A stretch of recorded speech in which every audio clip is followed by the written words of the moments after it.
Jamie Craighead-Turner with us, and Coach, first we'll ask for your opening statement. Yeah, I just want to start by telling you guys how difficult it is for players to come in here right after a loss and answer questions. I think I'm a little bit better at it, done it a little longer. So they're trying to give you their best, but it's an emotional thing to come out and continue to fight. We've had a tough season when it comes to the win-loss record.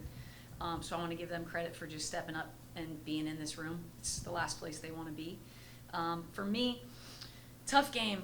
Like you said, we cut it, and there's a few things that happen. They've got one of the best point guards in maybe the West Coast, Mountain West Conference for sure. She sort of takes over a game when she knows that she needs to.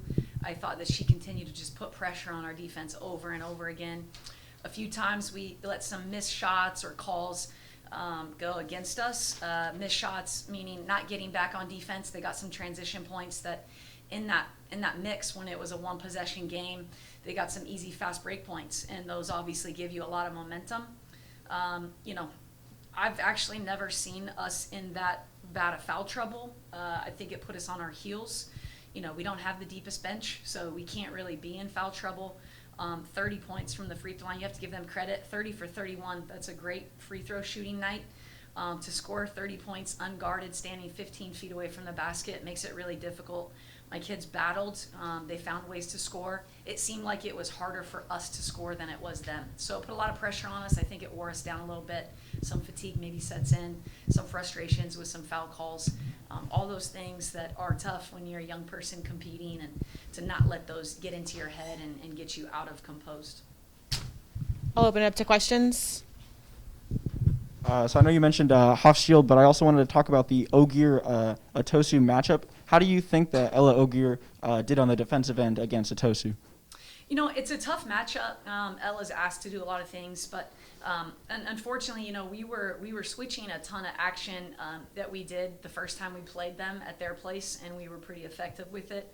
We missed some switches tonight, which allowed Ube to get downhill and turn the corner. When we contained her and stayed in front of her, I thought Ella did a great job of not fouling her.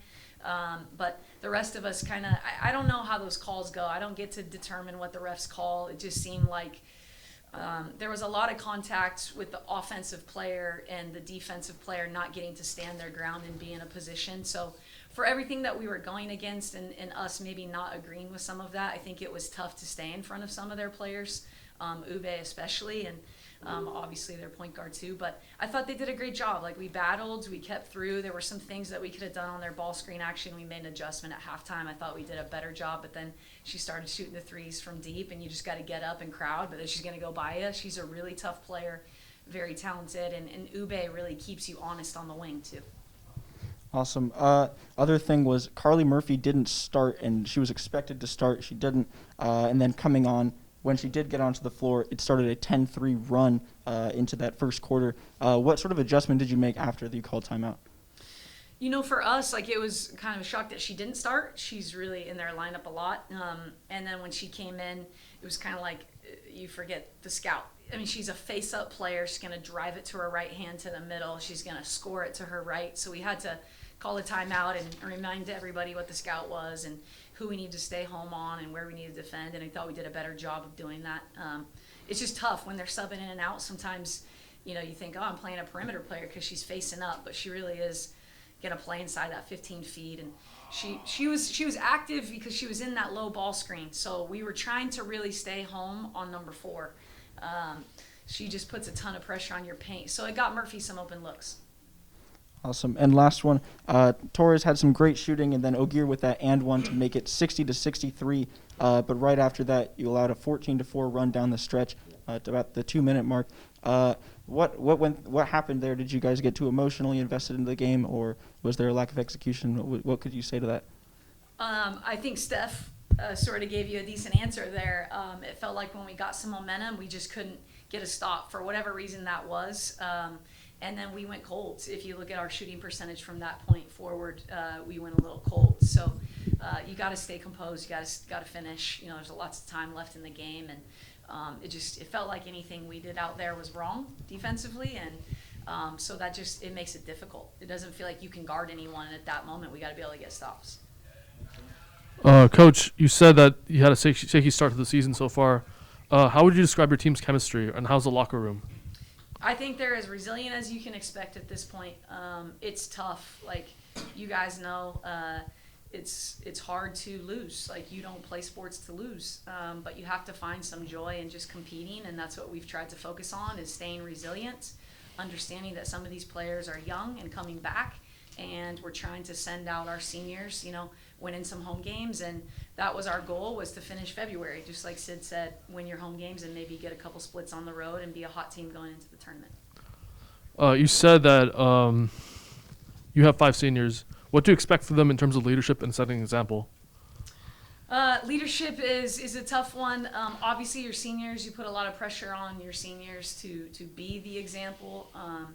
You've got younger players, though, that are playing a ton of minutes, so I expect those people to step into those roles. And I believe that accountability and leadership can be individual. I don't think there's any one person that is responsible for our leadership. I think that we're all, responsible for being accountable to, what we're doing and competing.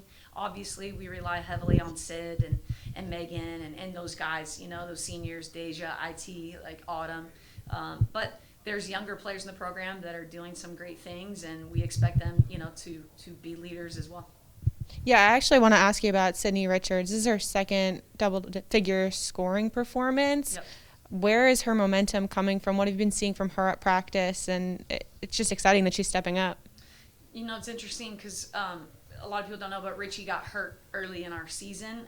She was playing really, really well through our time together in the summer and the fall, and then got an injury that put her out for 6 weeks, I believe, maybe 8. Don't quote me on that, but it's somewhere in that 6 to 8 week range. And it took her some time to get back in the flow.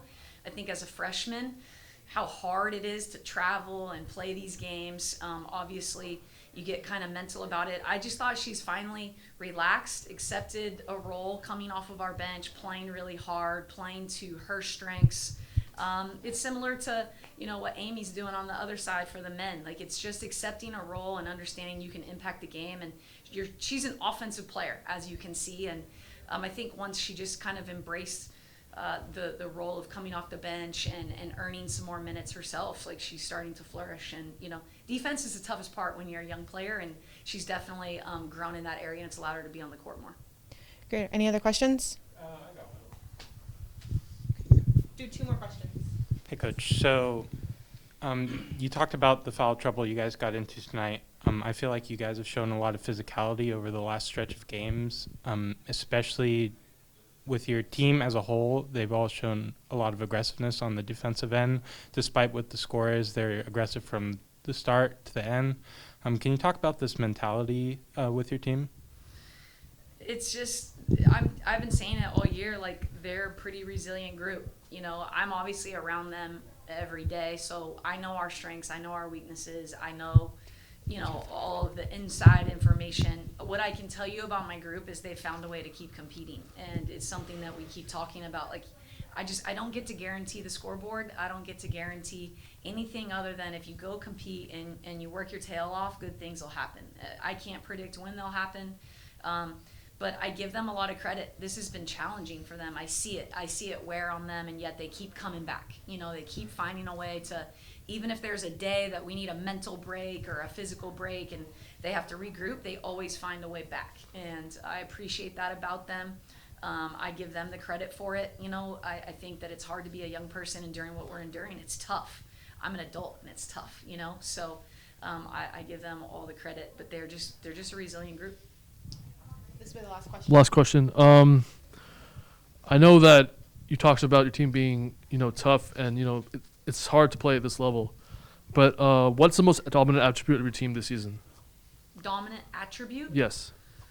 I don't know if we have one. I think that's probably why we find ourselves where we're at. The identity of our group, it's kind of hit or miss. Sometimes it's on the offensive end. Sometimes it's on the defensive end. I think when we had 10 new players at the beginning of the season, it's always hard. You have to figure out who you are, and sometimes that takes, battling.